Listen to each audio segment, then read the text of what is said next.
지방장관으로 블레셋 편 국경을 지키면서 유다를 도와줍니다. 정확히 말하면 다윗이 그때까지도 언젠가 이스라엘의 왕이 될 거다라고 하는 야망을 버리지 않고 있었던 거예요. 물론 이제 사무엘로부터 기름 부음 받았기 때문에 내가 언젠가 왕이 돼야지라는 생각도 있었겠지만 내가 이렇게 해서 이스라엘의 전술을 따놓을 필요가 있다라고 다윗은 분명히 생각을 하고 있어요. 이런 것부터 좀 순수하게 봤으면 좋겠어요. 다윗은 자기의 정체성이 어디에 있는지를 확실히 알았다. 그 얘기예요. 그게 아니라 나는 하나님의 백성이다. 왜 갑자기 설교 너무 정치적으로만 성경을 보려고 그래. 좋은 편 다 하세요.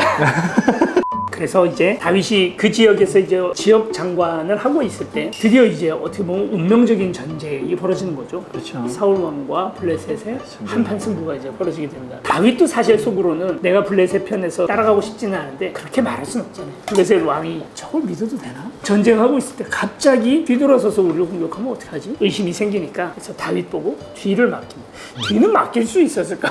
못 믿었는데. 그래서 다윗을 뒤에다가 놔두고 전쟁을 벌이는데 이때가 기회다 하고 미디안의 도적들이 이제 그 지역을 다 분탕질하는 거예요. 군인들이 다 빠져나갔던 부녀자만 있었던 그 지역을 치는 거죠. 그때 미디안 왕이 누구였지? 왕은 누구지 모르겠어요. 이름이 안 나와. 아말렉이구나. 아말렉. 미디안. 이런 실력으로 우리가 무슨 방송 아말렉이 이제 그래서 이제 그 지역을 다 털어가는 동안에 귀부인들 이런 사람들 다 데려갑니다. 왜 사람을 데려가? 돈 뺏어가면 되지. 사람이 진짜 돈이거든요. 생각해보세요. 만약에 금덩어리 이만한 걸 했다. 이건 내가 지고 가야 되잖아. 사람은 어때요? 끝만 이렇게 묶어가지고 칼만 들이대고 있으면 지가 지발로 가요. 같이.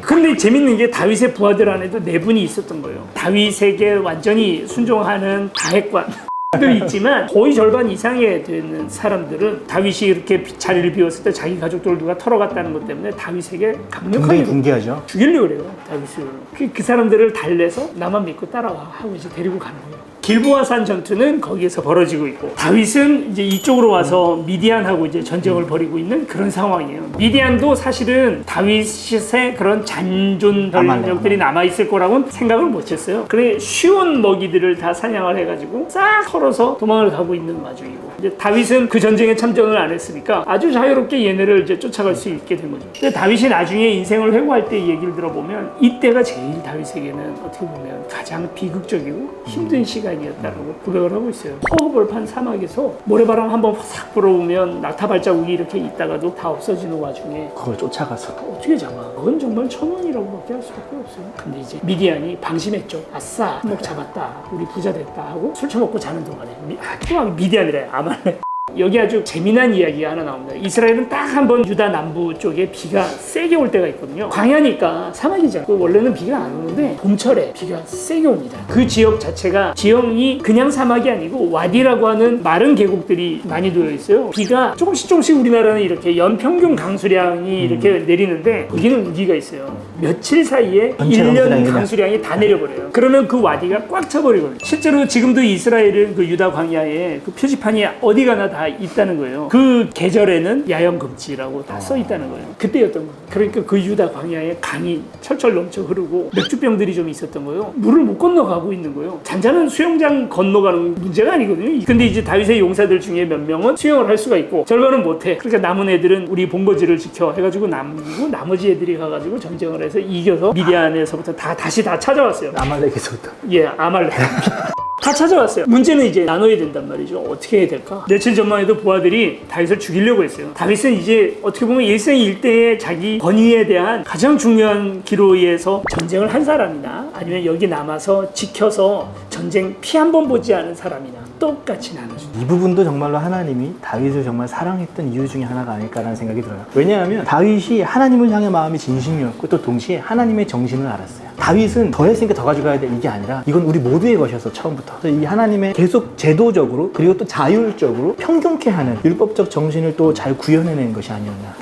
또 다른 이유도 있었지 않았을까? 여기서 남아서 지켰던 사람들이 다윗한테 특별히 불만이 많았던 사람들의 마음을 회유하기 위한 다윗의 기지였다. 진짜. 완전히 바닥으로 갔던 권위가 승리에 의해서 순식간에 올라왔잖아요. 그런 다윗의 입장에서 여기서 논공행상 하나 삐걱 잘못하면 큰일 나거든요, 정말.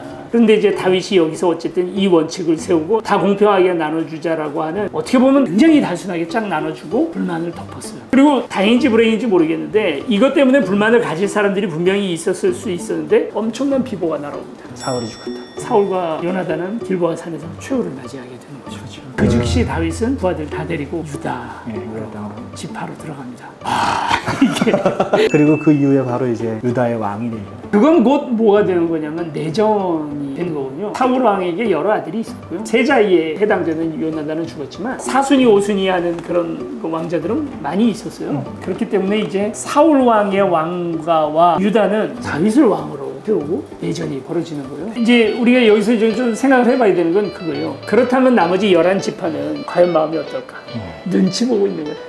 누가 이기나 이게 너무 우리 편 이제 이렇게 되는 거예요. 이스라엘 그래서 전체가 내전을 벌였다가 아닙니다. 사실은 베냐민 지파하고 유다 지파의 싸움이었고 나머지 지파들이 유불리에 따라서 이쪽이 붙기도 하고 저쪽이 붙기도 하고 하는 거예요. 이제 다음에는 유다의 왕이 되고 이제 온 이스라엘의 왕이 되고 그 이후에 이제 예루살렘 탈환까지 그 이야기를 쭉 한번 좀 다음엔 또 해봤으면 좋겠어요. 오늘은 여기까지 할게요.